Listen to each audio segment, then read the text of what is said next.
have to go with the safe bet. And the safe bet is Gervonta Tank Davis when it comes to boxing IQ. Versatility. I think this might be a shutout, by the way. But versatility.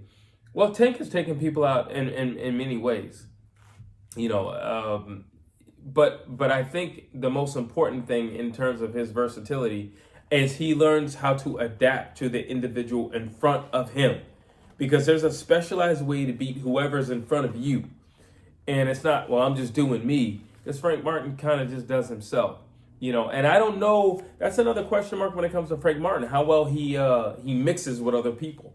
When the going gets rough, how well he mixes with other people. I can see with Gervonta Tank Davis, how he mixes with people. I can see the versatility in him, because he'll put himself in a position where if he has to take a few punches just to land a solid shot that could possibly or potentially get a guy out of there, he's willing to do it. I'd seen him leap across the ring and take guys out with a hook to the head. We've seen him do it. We've seen him do some really cool things, and it's very versatile. And it's very versatile in terms of, all right, I'm just let's look at fighters like whirlwinds or tornadoes, and they're just going around. Well, Tank will assert himself in the tornado to beat or stop the tornado. While some people say, well, you're a tornado and I'm a tornado, we're going to just collide. But Tank won't do that. He'll just find a way within the tornado to stop the tornado. And that's why I would say he's a little bit more versatile than Frank Martin. Let's see. Defense. I'm definitely going to go with Frank Martin. I think Tank has some defense. I think he has to. His main defense is just jumping out of the way or, running out of dodge. But if you have to just sit in the pocket, I don't think he has the best defense in the world. I just think one of the things about Tank is he's a very, very, very durable guy. And because of that, he can allow for shots to graze him. He might partially dodge something or slip something or paw something off. But because, more importantly, he's built like a freaking tank. And because of that, he can allow certain things to happen. But when I look at Frank Martin, he's picking shots off. He's moving all over the place. He's doing his Canelo. He's all over the place with that. Because, number one, he's not a power puncher. So, he has to have a defensive mind. And number two, Frank Martin, as Gervonta Tank Davis said, you don't like body shots. You don't necessarily like to get, and there's certain people who don't like to get it. Neil Inoue said this about Stephen Fulton. Pretty much about every American fighter, but he was talking about Stephen Fulton. He said they don't like to get hit. And I'm sorry, you have to put yourself in the line of getting hit sometimes.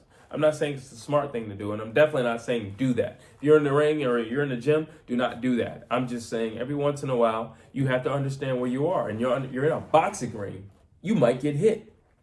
Condition yourself to be hit and be prepared mentally to be hit because you could very well be hit. Simple as that. And you go look at a football player. He knows he's going to get tackled, and he's conditioned to get tackled. So it's the same thing when you're boxing. Same thing. Let's see. Cardio. Who's better cardio? So Gervonta Tank Davis said that Frank Martin is a 5-round fighter. And I contribute that to all the muscle.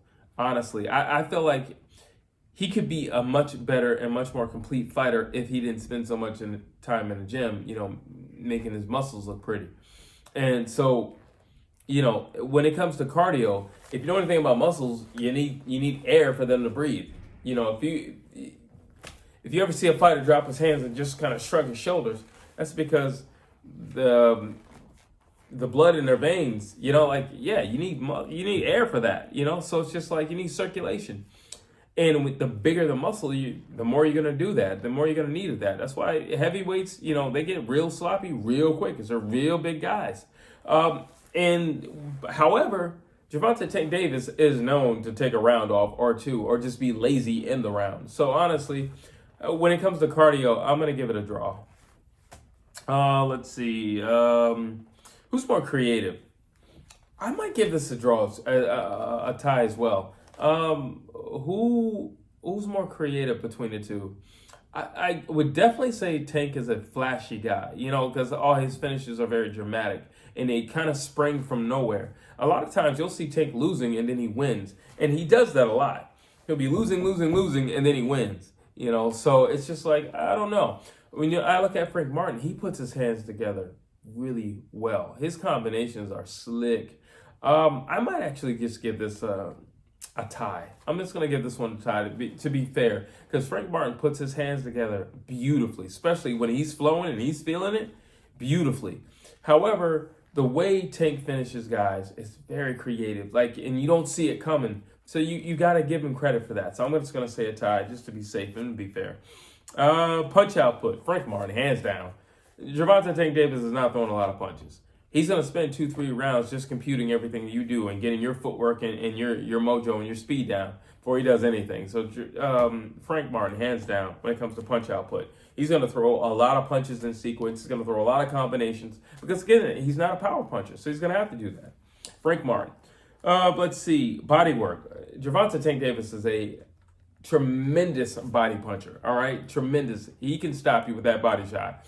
And he feels strongly after they've sparred, him and Frank Martin, that his key to victory is going to the body of Frank Martin.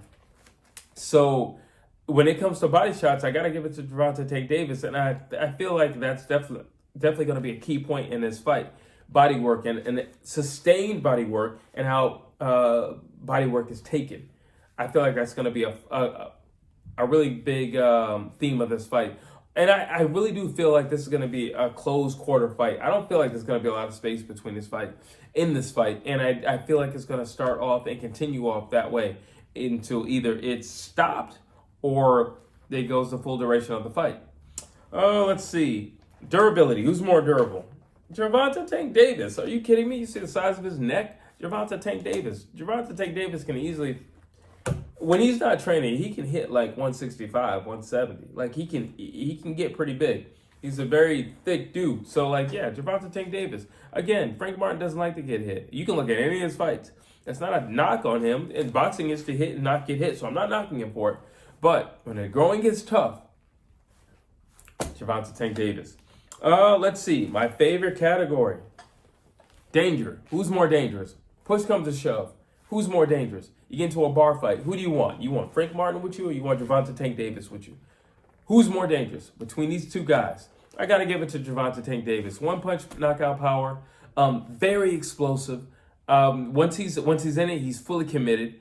And he punches with his eyes open, which is really important. You see a lot of guys that don't punch with their eyes open. So either you don't believe in yourself or there's a little bit of fear something's coming back at you. Punches with his eyes open. Very accurate. Precise and sharp puncher, and knows how to place his shots. I got to give it to Gervonta Tank Davis. He is by far more dangerous than Frank Martin. And when I look at my tally, I have Gervonta Tank Davis winning.